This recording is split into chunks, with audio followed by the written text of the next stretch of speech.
So welcome everyone. The speaker today is Ondřej Draganov, and he will tell us about TDA for chromatic point clouds. Thank you for the introduction, and thank you for inviting me. I'm very happy to have the opportunities to talk here about this exciting project. So what I will talk about is one possible generalization of the standard persistent homology pipeline for point clouds in Euclidean space. And the generalization is to the setting where the points carry extra information about category, namely the points have colors. And today I really want to describe things more from the user perspective. So if you want to use this method, what are the choices that you need to think through to use it?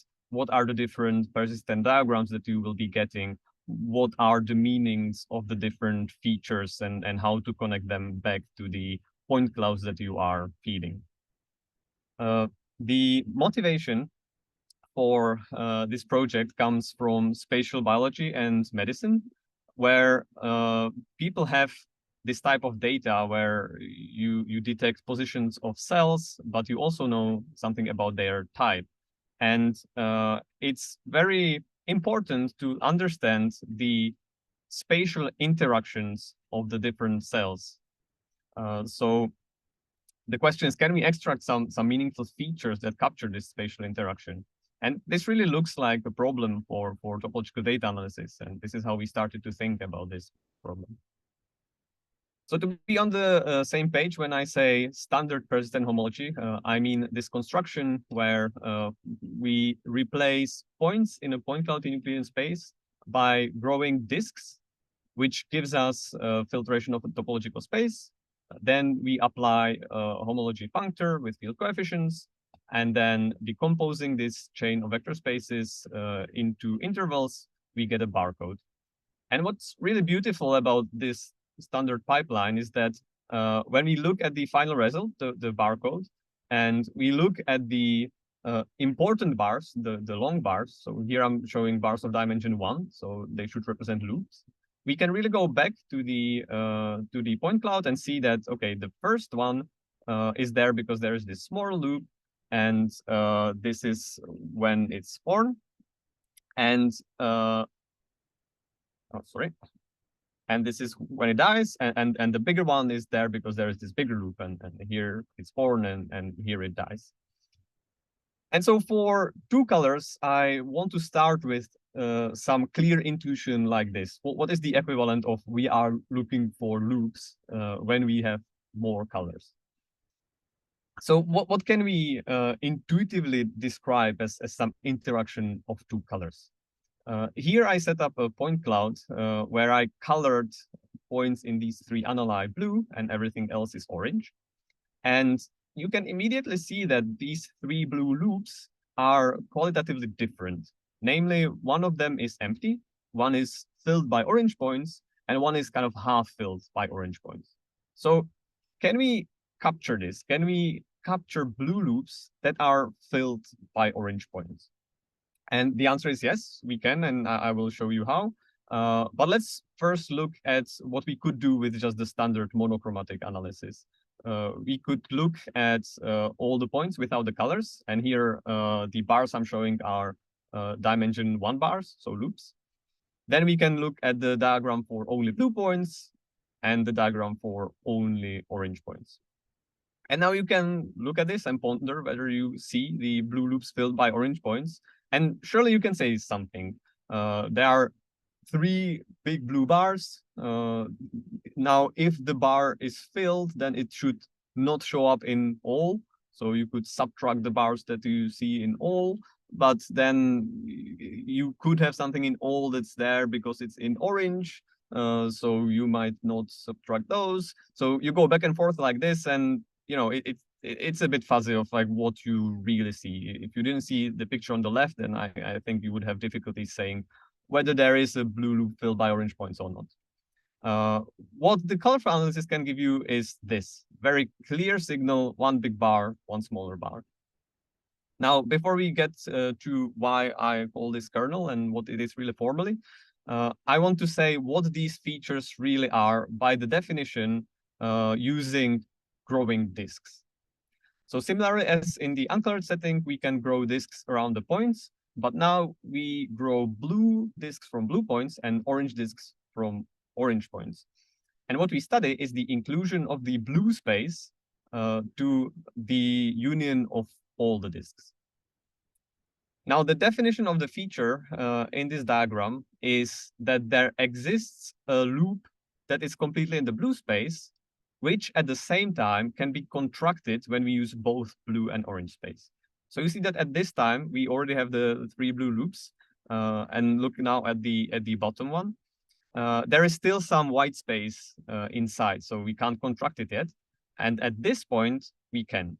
So there's blue loop that gets contracted through the orange space, and that's a birth of a feature. Now, the top one will be the next one that gets born. Not yet, but here. And the death of those features occurs when the loop can be contracted through the blue space alone. So when we go further, now the top one dies, and now the bottom one dies. Now, what does this mean formally? We have inclusion of, so we have filtration of 2 spaces. At the top, we only have the blue growing disks. At the bottom, we have all growing disks. And for each radius, we have the inclusion of blue into everything. So this is some commutative diagram of inclusions. And we can apply the homology functor to this. And because everything commutes at the top, everything still commutes at the bottom. And so this is really a morphism of 2 persistence modules. And as such, we can look at the kernel of this. So the kernel is really just the kernel of the linear map at each radius.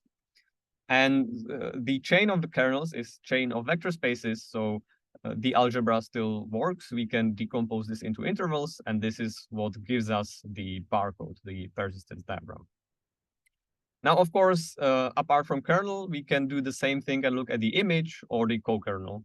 And this is the kernel image and co-kernel persistent homology that was already introduced in 2009, where there is also an algorithm provided how to compute this in a specific setting when you have a complex and a subcomplex.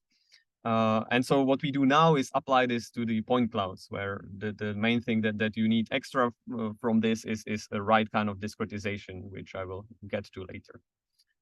But let's stay with the meaning now. So we now have kernel, image, and co-kernel, 3 different persistences, plus the 2 that are in the 2 lines above. So we can also only take the subcomplex or the subspace and take persistence homology of that, or the full space and take persistent homology of that.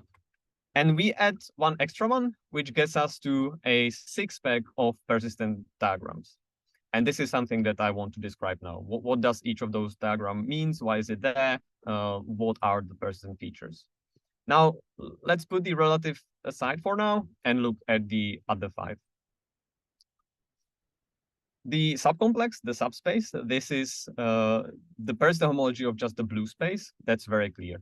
We have 3 persistent 1 loops because we have 3 blue loops. The kernel, that's what we just went through before. You saw it as bars, now you see it as a persistent diagram. That shows the blue loops that are filled by the orange points. Now, what's interesting in the kernel, as opposed to the other diagrams, is that also the 0 homology has non-zero births. So what's the meaning of a 0 class in a kernel? In particular, I will show you on this example where why is there a persistent feature? Well, it's there because at some point, what you see here in the picture is some cluster of points that gets connected, but it's still disconnected from the rest of the blue. However, you can connect it through the orange. And so this is why it's a 0 class that is in the kernel, because there is a space between two blue components in the blue space. So there's a gap in the blue space that is filled in the full space. So that's why there is a non-trivial zero homology with non-zero birth there. Now let's move to the image. Image is in a way complementary to the kernel. We see two big features here. The more persistent one is the top right loop in the point cloud that is not filled with the orange points at all. So the features in image are those loops that already exist in the blue space that are still non-trivial in the full space. So the second one that you see is the half-filled loop in the point cloud, because for some time it exists both in the blue space and in the full space until the moment when it's filled by the orange points. And here, when we have the features nicely separated as we have them in this point cloud, you can track certain features through the different diagrams. In particular, this half-filled loop is a very nice example where if we start in the subcomplex and look at the birth, it's the same, exactly the same birth time as the birth in the image, because once it starts existing in the blue space, then we can map it, and it's still non-trivial in the complex, and so this is why it's birth in the image. Now, the death in the image occurs exactly when it's filled by the orange space, so it's filled in the full space, but that's exactly the same time as the birth in the kernel by definition. And finally, it dies in the kernel when the blue loop dies in the blue space. So all these things that the arrows connect are the same numbers. Now let's move to the complex. The complex here looks very similar to the image, that just because of how it's set up. The two features are not completely the same in the image and complex. One of them has the birth time a little bit earlier because the loop is connected sooner in the orange space than in the blue space. I think that you can see it here that before this gap is connected in the blue, it gets faster connected through the orange points. But otherwise they look very similar. But complex shows the full space homology, so I don't need to comment too much on that. That's just the loops in the whole point cloud when you forget colors. Now in the cokernel, you don't really see anything very persistent, and that's because the meaning of cokernel is those loops or those features that exist in the full space but do not exist in the subspace. And so what would show up in the kernel would be an orange loop which does not have a blue loop around it. Let me recolor this point cloud so that we have this case. And now you see that this right top loop moved from the image to the cokernel. Okay, so you see that the different diagrams are connected. And indeed, there is a strong connection, namely, for every radius, for every fixed radius, there are some clear short exact sequences. Now, the two we can see here is kernel, subcomplex, and image. This is a short exact sequence because of the first isomorphism theorem. So when you take the domain, the subcomplex, and quotient it by the kernel, then this is isomorphic to the image. So this is one short exact sequence. The second one is even more obvious just from the definition. If you take the codomain of our of the map induced by the inclusion, so the full space, and quotient it by the image, then you get the cokernel. Now, there is a third short exact sequence that you can do, and this is why we add this relative space. So what is relative persistence diagram? That's taking the topological quotient of the full space modulo the subspace and taking persistent homology of that. And this sequence is a bit strange because you reduce dimension by 1 at the very end. So It's dimension p of cokernel, dimension p of relative, but then dimension p minus 1 of kernel. And all these three are really just taken from a long exact sequence of a pair of two spaces. So that's also why there is this dimension reduction happening, because the map there is coming from the connecting morphism from the snake lemma. So this is the object that we study. When you give us a point cloud with colors, these are the diagrams to look at. And in different situations, you might want to look at different ones based on what are the patterns, what are the features that you are looking for in the point clouds. So that's one choice, the choice of the diagram, but I also made one choice before, right? I choose the inclusion of blue space into everything. Now you can do the symmetric version and include orange into everything. But we also suggest one more, and that might sound a bit strange now. I take the disjoint union of the blue space and the orange space and map it into everything. Now you could think, well, don't you just get the overlay of the different diagrams, so you don't really get nothing new? And that's not the case. This is not true. And here is an example what can happen. Here we have a circle that's made of orange and blue points. And so in the subcomplex, now remember we have disjoint union of blue and orange. Then we have two disjoint loops. But in the image, there is only room for one loop, because in the full space, there is only one loop. And so this means that we will get something non-trivial in the kernel, which might be a bit surprising. But it's also a nice, so this is a nice way how you could detect a loop like this. You need to be careful, because the kernel will also look like this if the situation is as we had it before, that it's a blue loop filled by orange.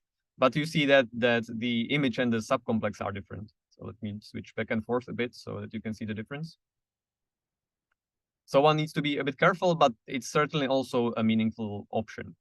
And you will see at the end of the talk how we even came up with this option, and that it's maybe more natural than it looks at the moment. Now, just so that it's here for people to see, since it's recorded, I will show the full six-pack for all those three situations for the three loops point cloud that I was showing before. So this is the diagrams that you saw, just the limits changed a bit so that you can compare it to the other ones. This is for the orange going into everything. And you can think, for example, namely, like where in the diagram, where in the point cloud you can see this feature and that feature. So orange loops filled by blue, and you can detect it. And this is the third option. Now, what can we do with three colors?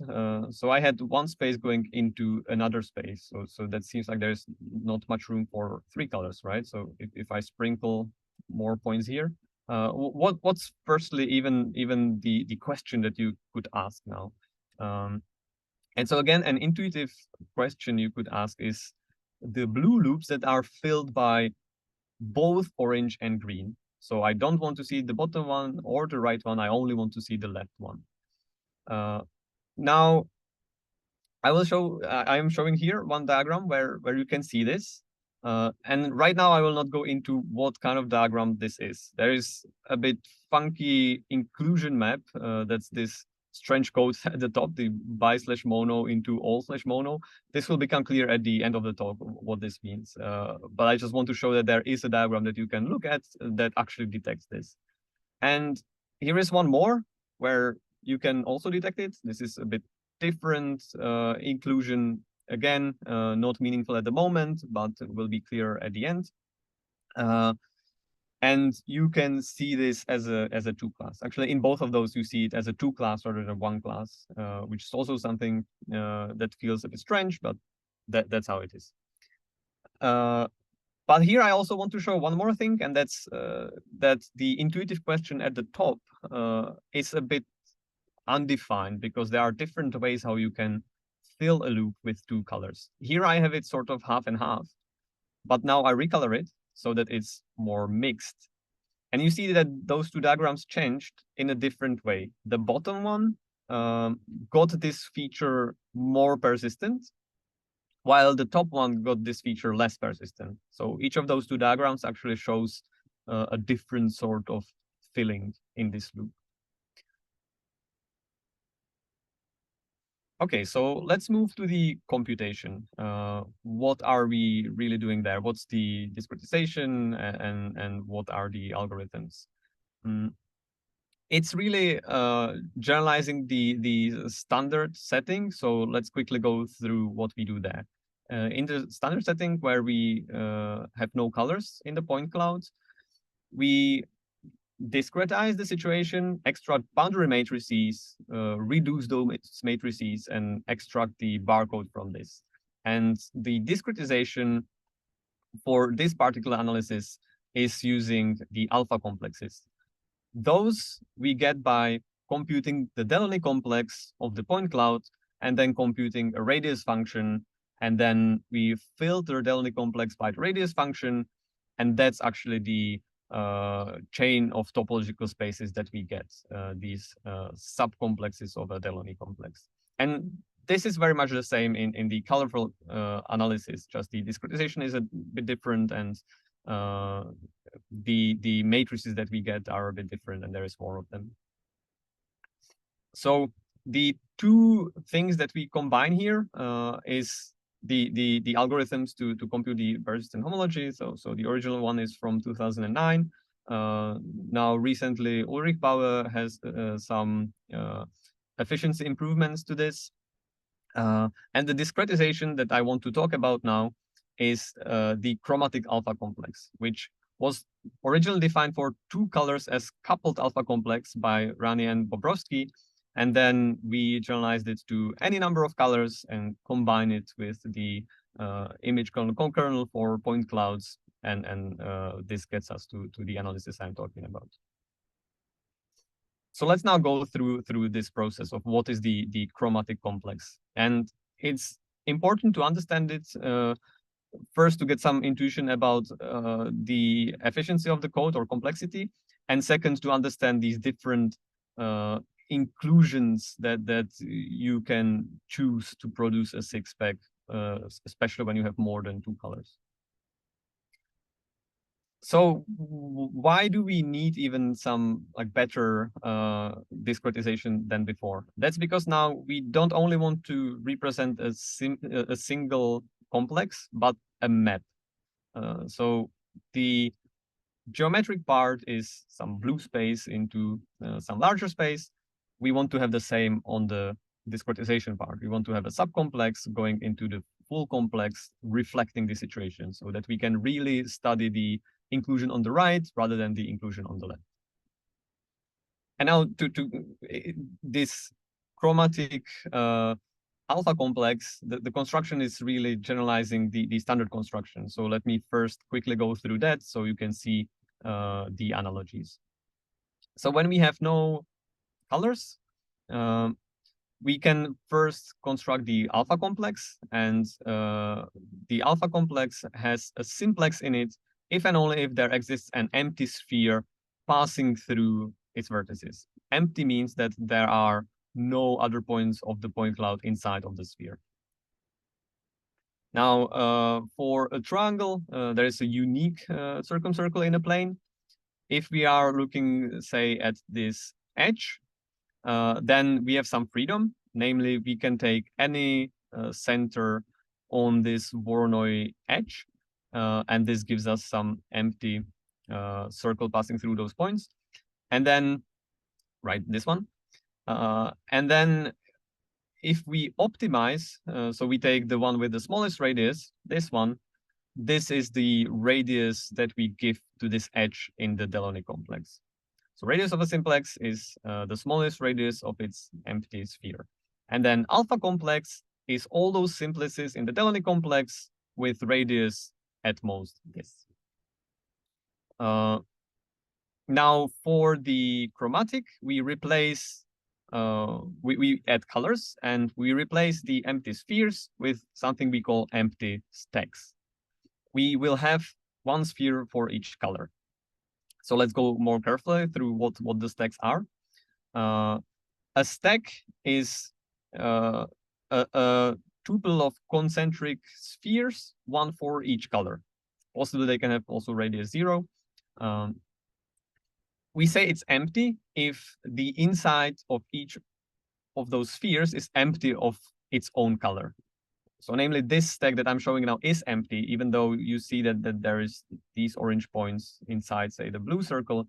It's orange points inside blue, so it's fine. We just don't want any green ones being inside the green. We don't want any blue ones being inside the blue. And we say that a stack passes through points if each color goes through the points of that color. Now, we want to do something similar as in the one color case, where we optimize radii. So let's first think through what are all the centers of empty stacks going through points. And it's really the intersection of the Voronoi cells of those points within their colors. So we look first at the orange, take the Voronoi diagram only of the orange points, and take the Voronoi cell of this guy. Then we do the same for green. We have 2 of them, so we will have a line. And finally, we do this for the blue one. And the intersection is this. And this is a line segment that gives us all centers of empty stacks going through these 4 points. See, we can move like this. Now, what is a radius of a stack? Radius of a stack is the largest sphere. So in those 2, in both of those, it's the blue one. Now, every simplex in the chromatic Delaunay complex has a unique smallest empty stack passing through it. Why is that? Because we are the radius function is a maximum of paraboloids, so that's a convex function, and we are optimizing it over an intersection of Voronoi cells, which is also a convex region. So optimizing convex function over convex region gives us a unique minimum. That's great. That means the radius function is well defined. We just send a simplex to the smallest radius of an empty stack passing through it. And this gives us the definition of chromatic alpha complexes. We take this chromatic Delaunay complex, we compute the radius function, and then we take all the simplices with radius at most this. Now, I gave the definition of the chromatic Delaunay complex sort of implicit. So how do you actually compute it? And the observation is that you can take your point cloud and lift it into, so say point cloud in 2D with 2 colors, you can lift it in 3-dimensional space. And then a stack, empty stack passing through points is in 1-to-1 correspondence with an empty sphere coming through points.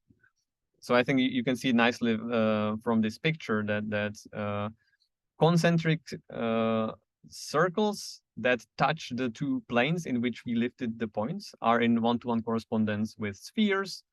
And then the sphere is empty if and only if the stack is empty as a stack. So this means that to compute the chromatic Delaunay complex, we just take our points, lift them to 3 dimensions, and compute regular Delaunay complex. The radii will be completely different, but that's the second step that we do afterwards. After you already have the simplices, it's much simpler to just run some optimization and get those minima of those convex functions. So again, how does the lifting work for 2 colors in 2D? We need to go 1 dimension up, and then we can compute the Delaunay complex. Now, when we have more colors, so here I have 3 colors, I will need 2 more dimensions. So I only took 1-dimensional data. I have 1-dimensional point cloud with 3 colors, and I will lift it onto a standard simplex that's orthogonal to my data space. So our data is 1-dimensional line. We take an orthogonal plane. We put a triangle in there, and we lift the points to the vertices based on their color, like this. And now again, There's this correspondence of spheres in this space with the stacks in the line. We can take the Delaunay triangulation of this, and that's the chromatic complex. So you can see that if we have S+1 colors in dimension D, the lifting space will be D plus S dimensional. So this gives you some intuition of what are the limitations on the dimensions and numbers of colors. Now, let's go back to what we can do with the choice of the inclusion map for a six-pack when we have more colors. And one nice choice that's symmetric is something we call a k-chromatic subcomplex. You just take all simplices with at most k colors. For the example of two colors, we can take monochromatic, and that's what I was showing before as this disjoint union of blue disks and orange disks. The discrete version of this is the monochromatic subcomplex. We only take the fully blue simplices and the fully orange simplices. And on the right side, I take the bichromatic, but now bichromatic is really everything. Now, I hope it's clear that at the picture, I'm only showing the edges going between the blue and orange, but there is, of course, also triangles and tetrahedra. Now, for three colors, monochromatic would be the fully one-colored simplices. Bichromatic would be now triangles and edges that contain either one or two colors. So that's kind of this triangle going around. And then trichromatic is everything that just fills this fully. And so this is something that you can study for three colors. That's meaningful, and you can actually detect some pattern using that.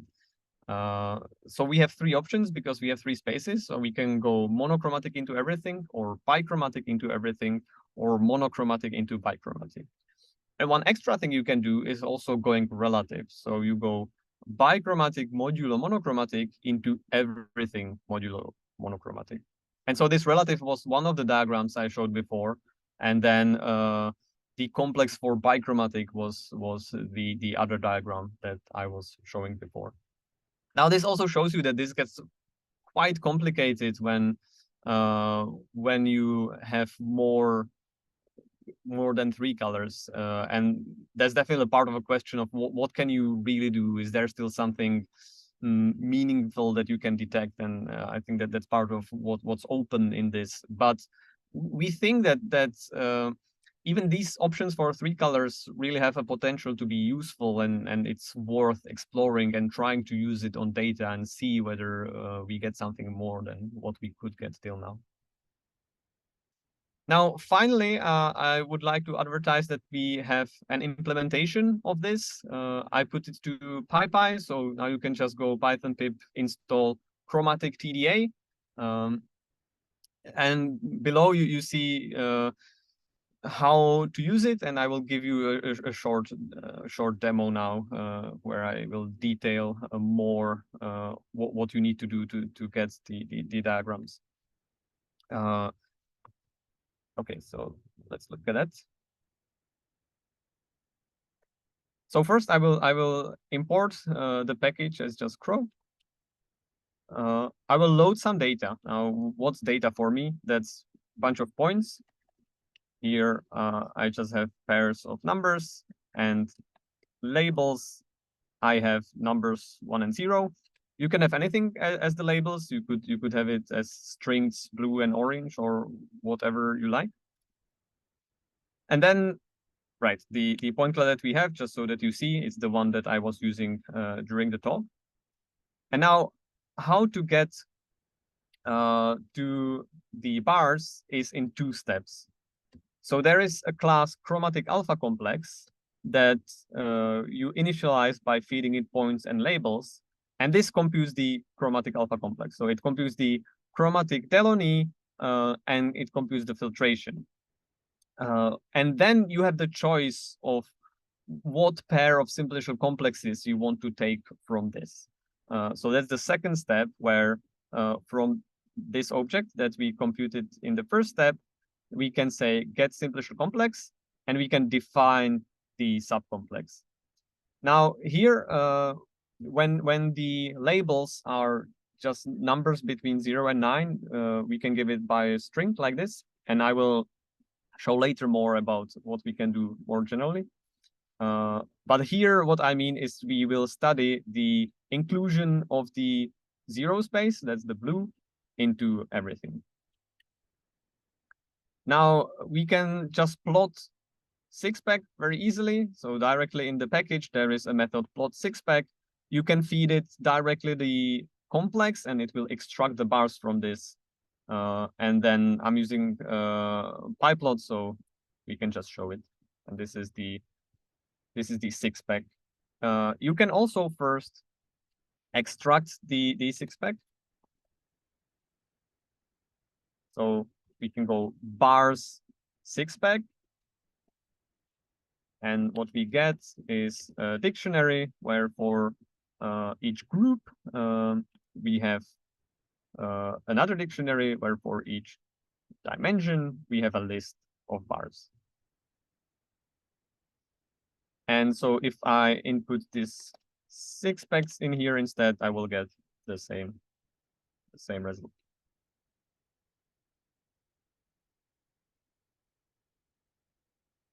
Now you can also extract just particular bars, so that's what bars method is for.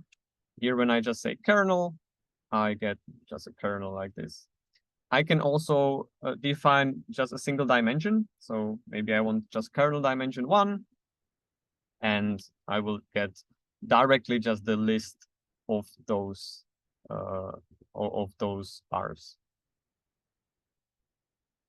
There is also a plotting method for just a single persistence diagram. So here I took bars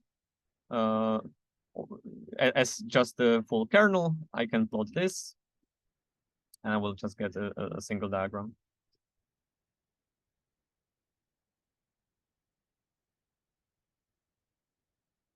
And so you see that the bars we can put any of the 6 groups in here and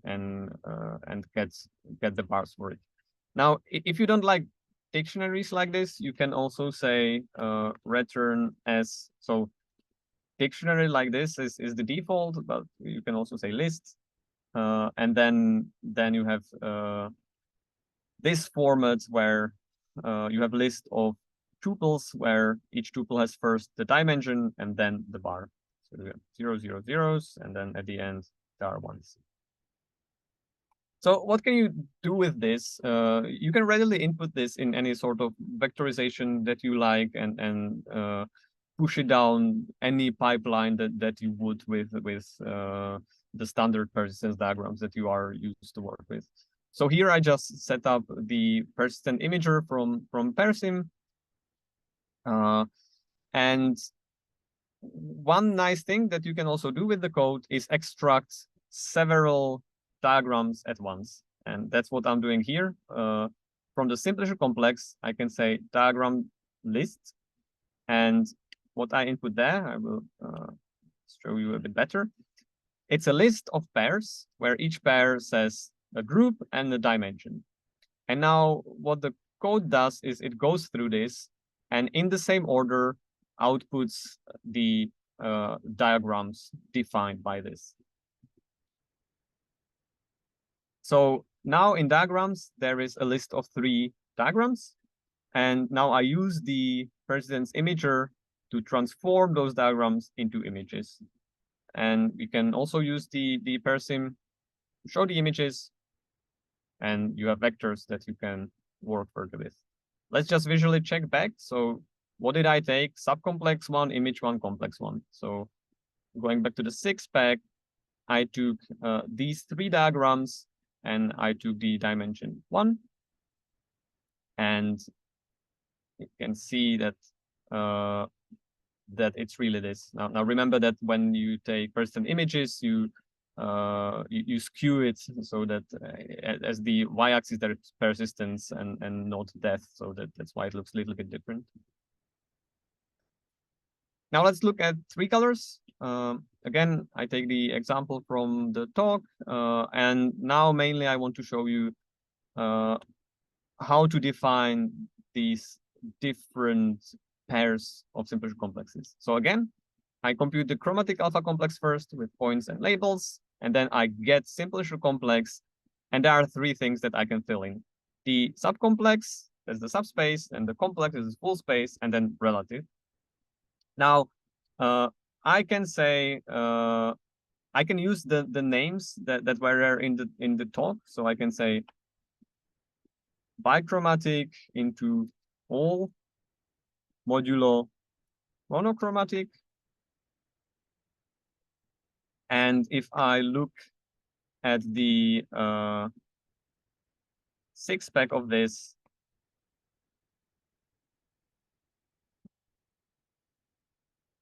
we get this, where this is the diagram I was showing in the talk with this one class that shows this mixed filling of a blue loop. Now I can also either leave relative as none or erase it completely. Now this will be different. This will be bichromatic complex into all, but without the quotienting. Right, so now we have a different six pack, and here is the diagram that I was showing in the talk, except it's not exactly the same because you might have noticed that I have extra orange points around that I did not have in the talk, and that's why here we get a little bit more features. Now, what's the main thing I want to show here is that apart from these definitions, you can say the same thing in different ways. So bichromatic, I can also say like this. Now this I can do because the labels I'm using here are 0, 1, and 2. And so I can define kind of a maximal subsimplices of this chromatic triangle, 0, 1, 2. And these will be the simplices I filter out of the chromatic alpha, right? So 0, 1, 0, 2, 1, 2 means that if I take any simplex from the chromatic alpha complex, I look at what the labels are, and if as a set they are subsets of one of those, then I take it.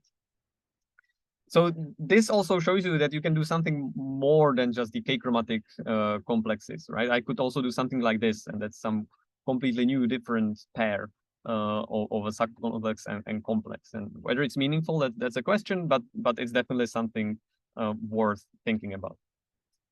So this is a method where it's kind of easy through a string.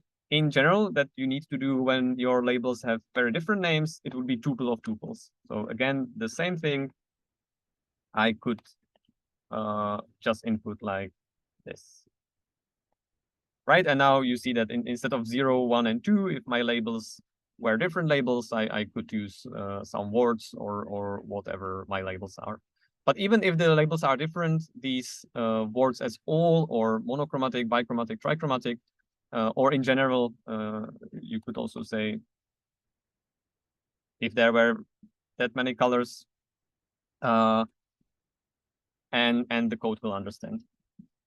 So the last thing to say is that currently the code only computes 2-dimensional point clouds and 2 or 3 colors. We want to also implement 3 dimensions, 2 and 3 colors. And we will see it might end up working generally, but I think that if you go beyond dimension 3 and beyond 3 colors, then the complexity will really grow. So it's questionable whether in applications this will be useful or not. But for 2 dimensions and 2 or 3 colors, or 3 dimension, 2 or 3 colors, this should work nicely. Now, just last word to the implementation. It's by far not optimized. It's something that's meant as a tool to play around and just figure out whether this method can be useful for you or not. But at the same time, it's not completely stupid. So for say 1,000 points, it takes few seconds to compute those things. So even when you have some data set of hundreds of images, around 1,000 cells per image, and you run it on cluster, that you will have no issues doing some analysis. And I will end with this. Thank you for your attention. Thank you so much. Perhaps you can unmute yourselves so that we thank Ondřej properly. Thank you. Okay, so we have a first request in the chat window. Namely, could you post the URL in the chat window, like rather than just have it listed? Oh, right. Oh, can I copy it from here? Oh. I can type it in for you. Yeah, maybe Ondřej. that will be the easiest. Thank you. Yeah, so then we can get the questions. But also you can easily Let find me it. ask Sorry, just if you go to PyPy and just search for Chromatic TDA, then you will find the code, and there is also a link to the GitHub. So that's also one way to get that. But we will post the link. Yeah, thank you.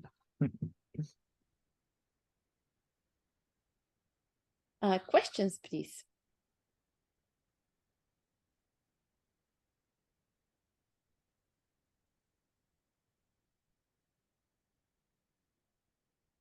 Okay, so then I'm gonna go first. Okay, so it's very nice. I was sort of wondering if you have particular applications in mind, like on which you've tried this, in particular where it would be sort of revealing to use more than just one color. More than one color, yes. I mean, that's really the motivation I started with, that in biology and namely in cancer research, people are studying something they call microenvironment of say a tumor, which is really looking at the cellular level of single cells and their types and how they interact. And there are reasons to believe that this is really important to understand the type of a tumor, but it's not super clear how to quantify the spatial interaction. And what people use are some neighborhood methods. So you look at a single cell and what kind of types are around and try to do some statistics from this. And so this is where we think this method can be useful, but we are in the process of trying this out on some data, and we don't have an application result yet. Okay, yeah, that's sort of what I meant. Okay, great. So yeah, so then that's something to look forward to.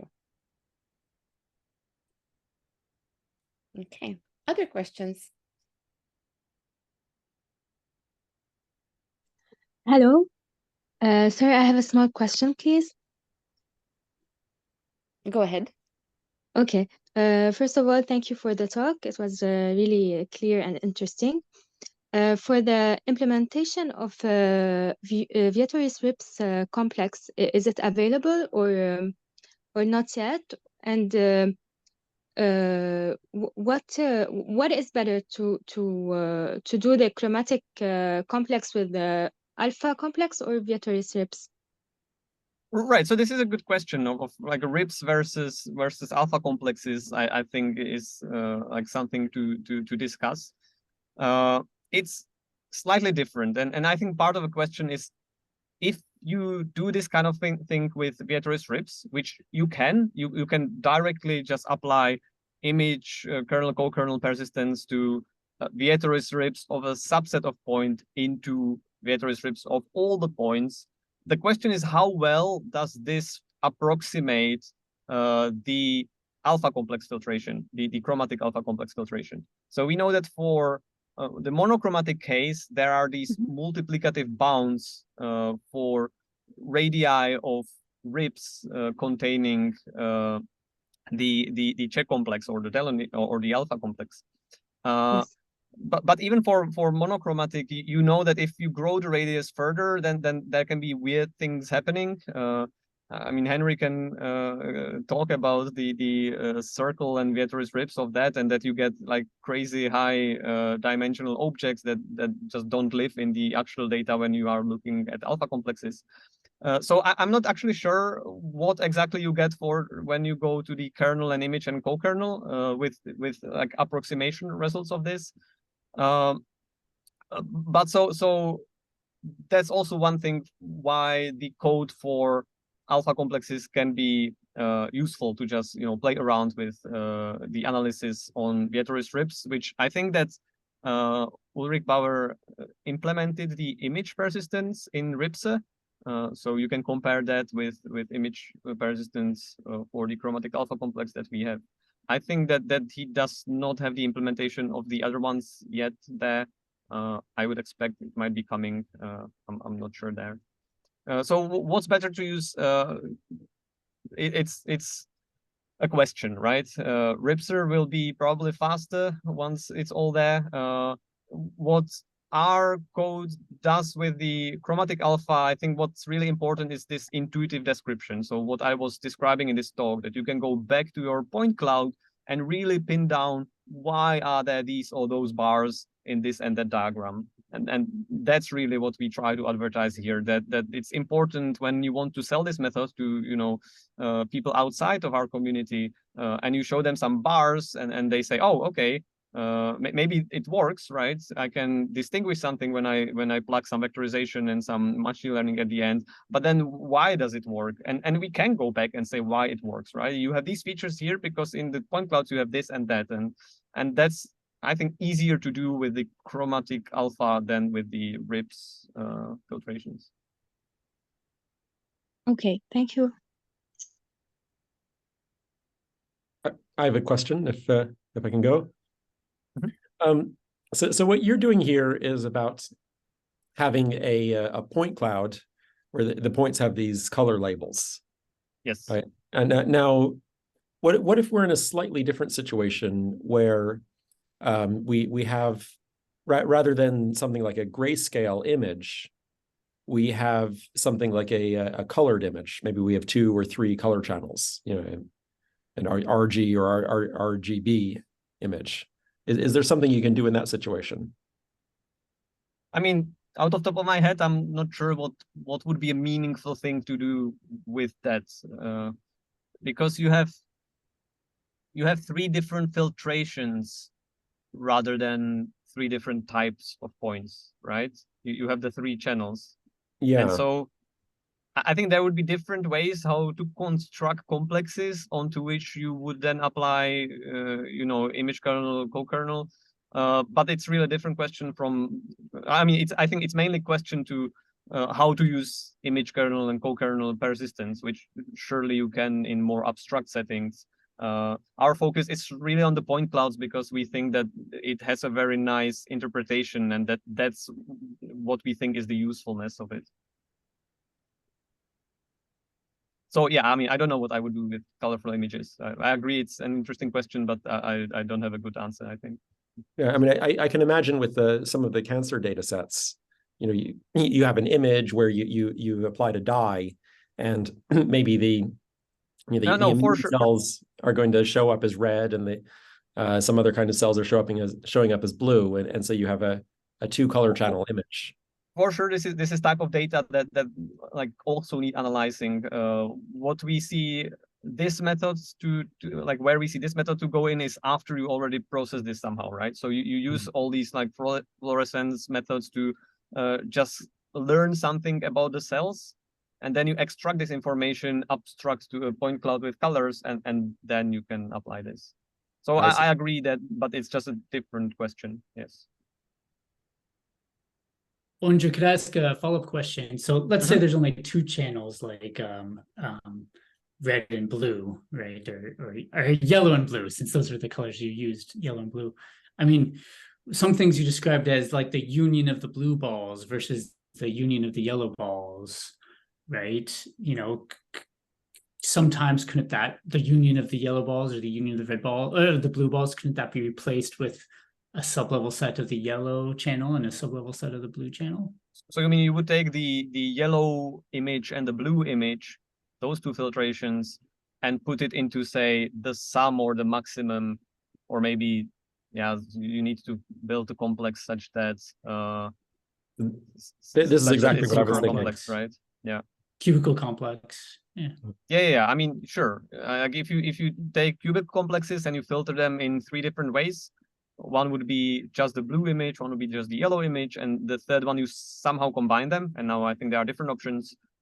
either some differences, additions, or some minima maxima could be meaningful. I haven't really thought about that. I see the analog of the union of both sets of points. You'd want something like that. I see. Yeah, yeah. Great question, Jeff.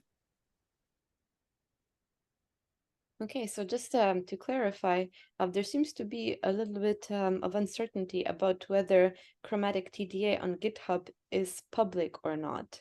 Oh, it is. Okay. Do people have trouble getting there? The link that Teresa Heiss put in the chat is working great. I think let's resolve this after the recording. Okay.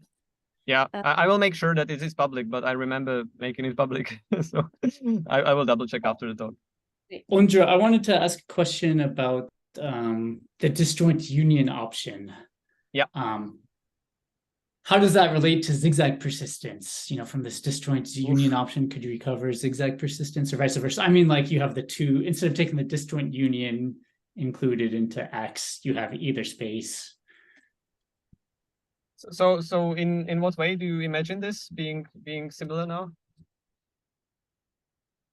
Oh, you know, like there's a lot of dualities and things going on here, right? But I'm curious if, for example, from computing zigzag persistence, you could recover some of the things in your talk, or vice versa, from computing some of the things in your talk, if you could. But so what would be your zigzag if you instead of taking, so you have A and B are subsets of X.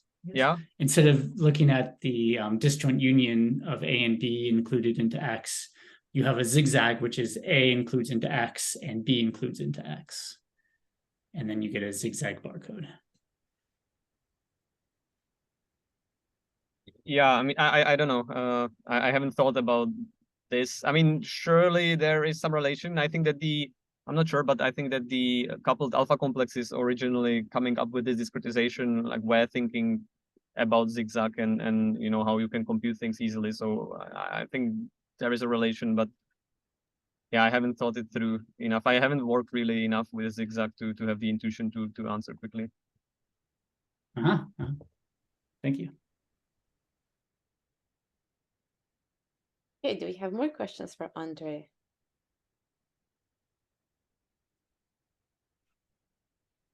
Okay, so if there are no questions now, I'm going to stop the recording and you can feel free to ask more questions offline. Thank you so much again, Ondřej. Thank you for inviting me.